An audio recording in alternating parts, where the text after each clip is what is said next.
Hello guys, welcome back your channel Khelo with PYQP. I am Sahensa Rajkumar and I am going to tell you about the new chapter of Song of Myself. आज का जो मैं नया chapter लेकर के आया हूँ जिसका नाम है सॉन्ग ऑफ माई सेल्फ अर्थात स्वयं का गीत।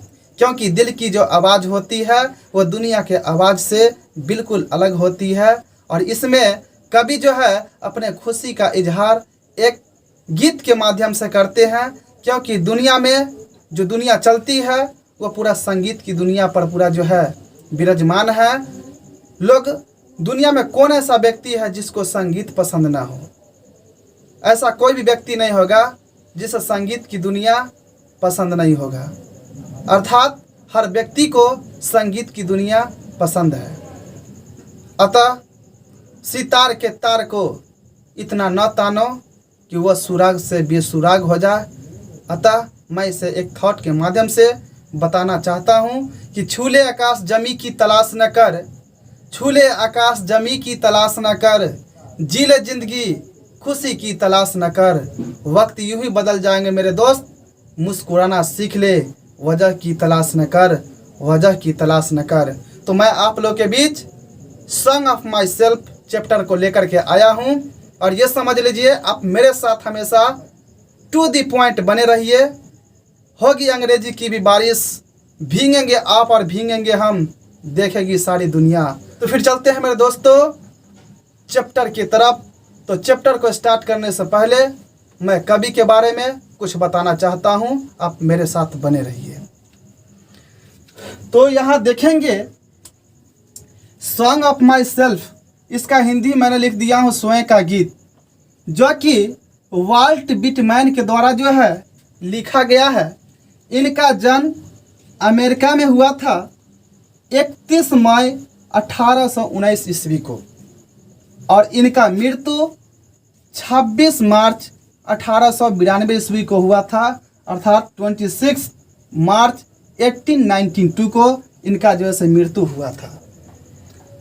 अब इनके जो माता पिता हैं अर्थात पेरेंट्स, जो इनके गार्जियन है, माता पिता, इनके बारे में थोड़ा जानते हैं कि इनके पिताजी का नाम वाल्टर विटमैन था और इनकी जो मम्मी है अर्थात माता का नाम लूजा वैन वेल्सर विटमैन। इनकी मम्मी का नाम ये टोटल है लूजा वैन वेल्सर विटमैन। उसके बाद चलते हैं वाल्ट विटमैन जो है, वाल्ट विटमैन वो काम किया करते थे। अर्थात Walt Whitman worked as teacher, editor, volunteer during civil war. अर्थात वाल्ट विटमैन जो है काम किया करते थे शुरू में टीचर का, फिर इसके बाद संपादक जिसको इंग्लिश में बोलते हैं एडिटर का भी काम ये किए थे। उसके बाद वॉलंटियर का भी काम किए थे। सिविल वार जब हुआ था उस समय जो है वॉलंटियर का भी काम किए थे। वॉलंटियर का अर्थ ही होता है जो अपना बिना पैसा के किसी व्यक्ति को निस्वार्थ भाव से अगर हेल्प करे तो उसको हम वॉलंटियर के नाम से जानेंगे। और उसी सिविल युद्ध में जो बहुत व्यक्ति जो है सो जख्मी हो गए थे, उनको जो है पूरी तरह से ये हेल्प किए थे। अर्थात सिविल वार के दौरान जो है इनको वॉलंटियर का जो है दर्जा दिया गया। फिर आगे चलते हैं लिप्स ऑफ ग्रास। इन्होंने एक बुक लिखी लिप्स ऑफ ग्रास। इसमें जो है इसके बारे में पहले जानेंगे ये है क्या। तो एक कलेक्शन ऑफ पोएट्री, ये जो है कविता का एक संग्रह है। कविता का क्या है? यह एक संग्रह है। First edition published in 1855 with 12 poems.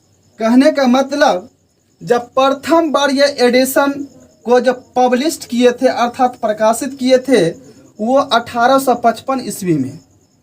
उस समय जो है 12 जो है कविता का जो है संग्रह हुआ था। उसके बाद वह जब मरने के समय, जिस समय वो मरे थे अर्थात कब 26 मार्च 1892 में, तो उसी दिन जो है, मरने के दिन ही इन्होंने लास्ट एडिशन जो है प्रकाशित किए, अर्थात पब्लिश किए थे। कब? 1892 को। इस समय जो है, उस समय 400 पोएम्स का जो है कलेक्शन था इनका। 400 जो है कविताओं का संग्रह था। तो यही आपका जो है अबाउट ऑथर या पोएट, ये आपके जो है जो कवि हैं इनके बारे में बस यहीं तक। फिर चलते हैं आपको चैप्टर की तरफ, तो आप मेरे साथ बने रहिए। तो चलते हैं मेरे जवानों पोएम की तरफ। तो मैं अब चलता हूँ पहला पंक्ति की तरफ, तो आप मेरे साथ बने रहिए।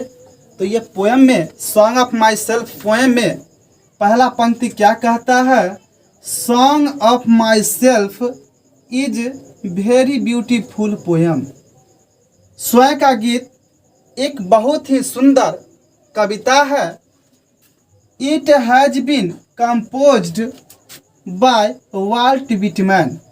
इसकी रचना जो है वाल्ट विटमैन के द्वारा किया गया है। इन दिस पोएम, इस कविता में the poet sings a song, कवि एक गीत गाते हैं, एंड सेज अबाउट लाइफ, और जीवन के बारे में बताते हैं कि जीवन क्या है। क्योंकि यह चैप्टर को देखने से ही लगता है कि स्वयं की आवाज़ का अर्थ ही होता है जो दिल की आवाज़, जो हर एक व्यक्ति के दिल में गूंजता है। अर्थात महफिल भी रोएगी, हर दिल भी रोएगा। महफिल भी रोएगा, हर दिल भी रोएगा। डूबेगी कश्ती तो साहिल भी रोएगा। सबको इतना प्रेम दूंगा कि मेरे मरने के बाद मेरा आशिक तो क्या, मेरा कातिल भी रोएगा, मेरा कातिल भी रोएगा। तो फिर चलते हैं अगले पंक्ति की तरफ। तो अगला पंक्ति मुझे कहता है, अकॉर्डिंग टू द पोएट, कवि के अनुसार ऑल आर सेम, सभी जो है सो समान है, एंड ऑल हैव सिमिलरिटी, और सभी का एक समानता है। अब सब व्यक्ति जो है सो एक समान है और सबकी जो है समानता एक ही बराबर है। तो इसका कहने का अर्थ क्या है? तो फिर चलते अगले पंक्ति की ओर, तब मुझे पता चलेगा।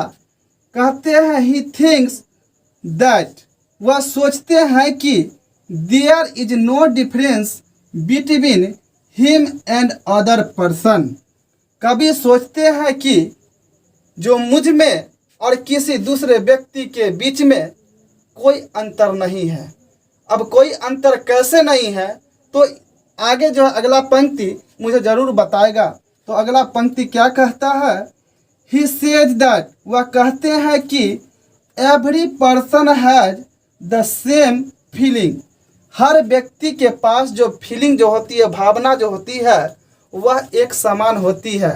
आप कैसे कहेंगे कि एक समान होती है? तो आप ये ज़रूर देखे होंगे कि आपके गांव समाज में कुछ जैसे अच्छे व्यक्ति होते हैं, अगर उनका देहांत हो जाता है, मृत्यु हो जाता है, उस समय उसके परिवार के जो परिजन रोते बिलखते हैं। तो जो पासर लोग होते हैं, उससे रास्ते से होकर गुजरने वाले, तो जब देखते हैं जब इस तरह का माहौल हो चुका है, लोग छिन्न भिन्न होकर के रोते बिलखते हैं, तो शायद उस परिजन को देख करके आपके मेरे आंखों में भी आंसू आ जाता है। उस समय सिर्फ हम उस व्यक्ति के बारे में सोचते हैं और हमेशा जिस तरह उसके परिजन जो है उसके बारे में याद करते हैं, बिलखते हैं, वैसे भी मुझ में भी वैसा फीलिंग आ जाता है और देख करके हम रोने लगते हैं। इसका दूसरा एग्जाम्पल भी है, जो यदि किसी बेटी किसी का पर्सन नहीं होता है, बेटी जब भी होती है तो किसी भी वह पूरा समाज का होता है। तो समाज के जब बेटी का जब विदा होता है, तो उस समय जब उस लड़की का माता पिता जब जिस समय रोते हैं, उस समय विदाई के समय जो भी घर के आस पड़ोस के जितने भी व्यक्ति होते हैं, उसको देख करके सभी के आंखों में आंसू आ जाते हैं। अर्थात उस समय सभी का भावना अर्थात फीलिंग एक जैसा हो जाता है। तो चलते हैं अब अगले पंक्ति की तरफ। तो अगला पंक्ति मुझे क्या कह रहा है, कहता है every person has the same atom of blood. जितने भी व्यक्ति हैं उन सभी के ब्लड का जो कतरा जो है अर्थात एक एक परमाणु जो है एक ही जैसा है, ये कवि कहते हैं।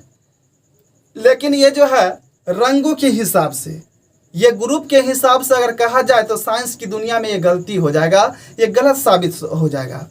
रंग के हिसाब से तो सभी का दुनिया में जितने भी व्यक्ति हैं वह हर व्यक्ति के जो है ब्लड जो है जो लाल होता है।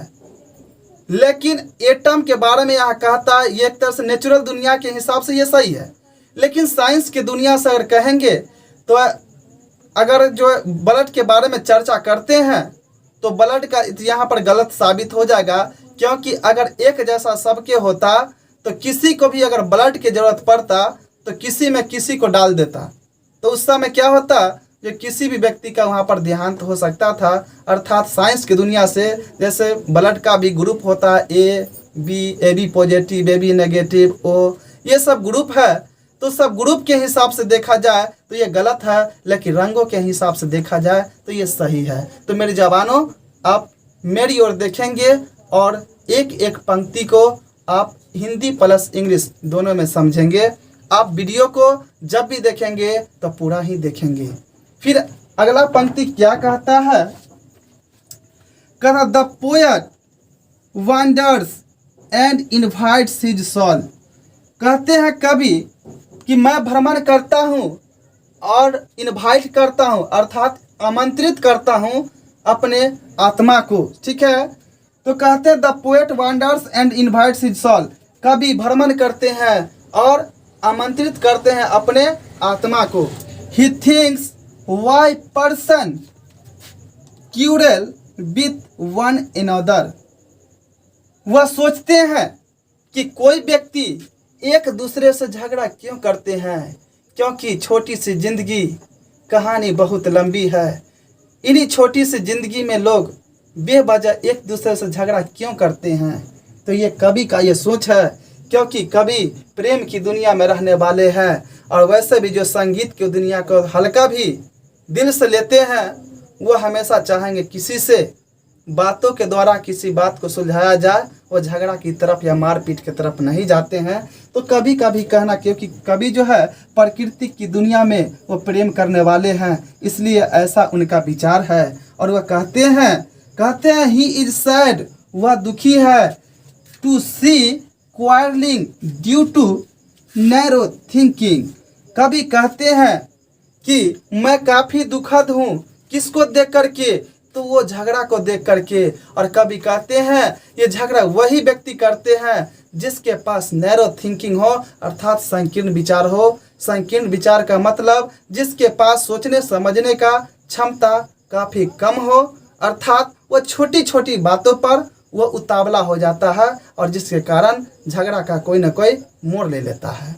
इसलिए कवि कहते हैं। और फिर अगला पंक्ति में वो क्या कहते हैं, ही वरीड, वह चिंतित है, and feels pain to see it when observes the spear of grass in summer.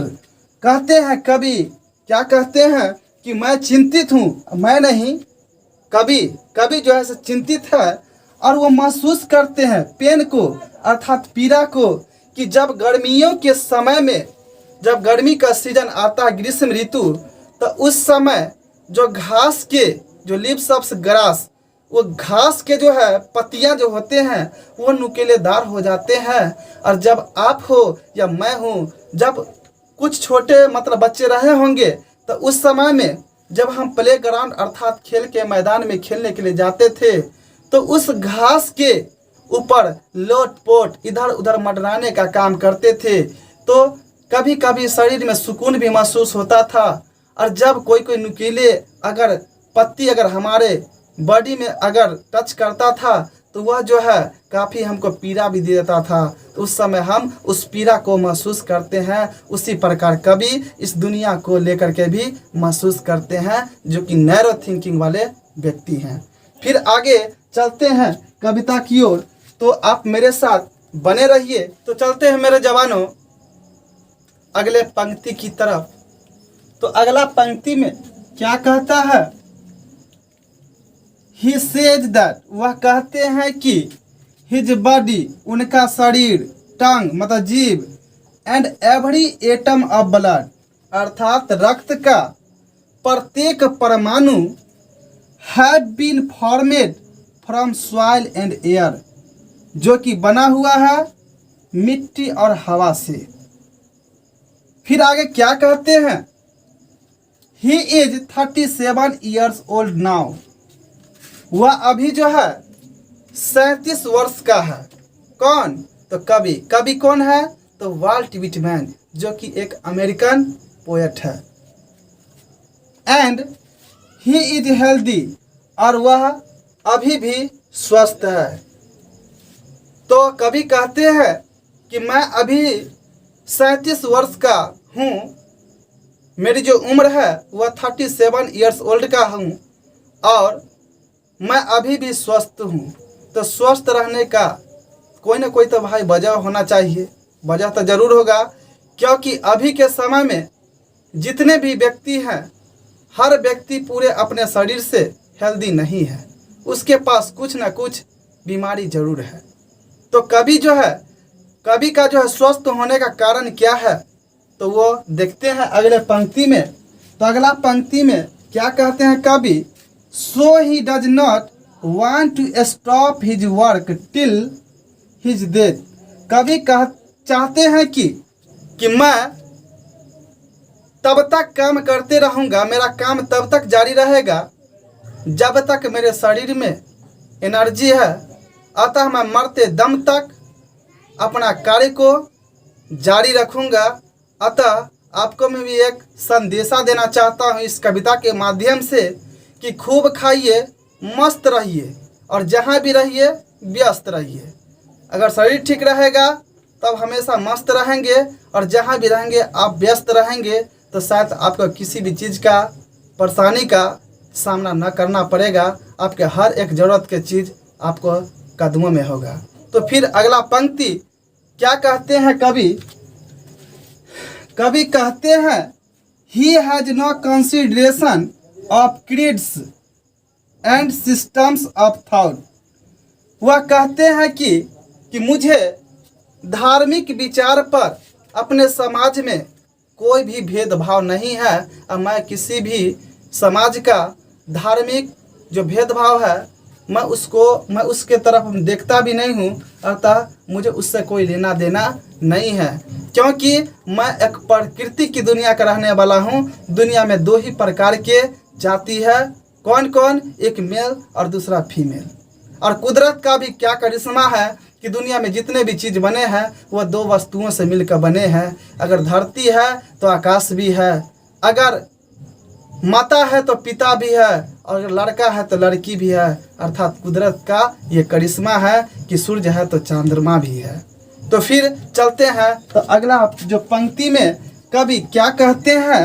He believes, वह विश्वास करते हैं, इन गुडनेस मतलब अच्छाई में, एंड बैडनेस और बुराई में, but he wants to speak about every hazard.